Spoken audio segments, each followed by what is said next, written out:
আল্লাহ পাক ইচ্ছে করলে প্রতি ওয়াক্ত নামাজের জন্য আমাদেরকে প্যারালাইসিস করে ফেলে রাখতে পারতো, এরপর করেন না কেন? ওয়াহুয়াল গাফুরুল ওয়াদুদ, তিনি প্রেমময়, তিনি ক্ষমাশীল। He is the forgiving and loving. তিনি ক্ষমাশীল, তিনি প্রেমময়।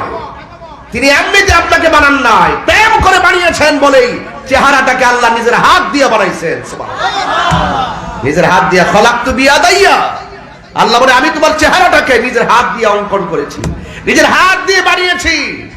এই জন্য দেখেন না একজনের চেহারার সাথে একজনের চেহারা মিলে না, একজনের নাকের সাথে একজনের নাক মিলে না, একজনের চোখের সাথে একজনের চোখ না। ও অসাম ডিজাইনার, চিৎকার মেরে কোন না সুবহানাল্লাহ।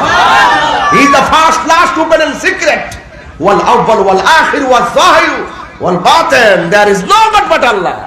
আর তিনি তো সেই রব যিনি ছাড়া কোনো ইলাহ নাই, কোনো ইলাহ নাই। আল্লাহ ইজ অলমাইটি এন্ড ক্রিয়েটর, তিনি সর্বশক্তিমান। এই বৃষ্টি দিয়েছে, বুঝেন না কেন দিয়েছে? একটু ট্রাই করেছে, একটু পরীক্ষা করেছে।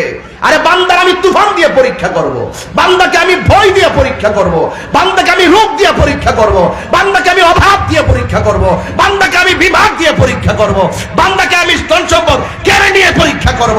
এরপরে সকল পরীক্ষায় যদি আমার বান্দা ধৈর্য ধারণ করতে পারে, এক আমি আল্লাহর উপরে বিশ্বাস আর ভরসা করতে পারে, তাদের জন্যই আমি জান্নাতের শুভ সংবাদ দিয়ে দিলাম। তারপরে কি আমার কথা বুঝতে অসুবিধা হচ্ছে? তাইলে সব পরীক্ষা আমরা পাস করতে চাই কি চাই না? আল্লাহকে পাইতে গিয়ে আমরা সব পরীক্ষা দিব, কিন্তু টাকা খেয়ে ঈমান বিক্রি করব? ঈমান বিক্রি করব? আমার সমাজের অনেকেই ডলার খেয়ে কালার পাল্টায় ফেলে।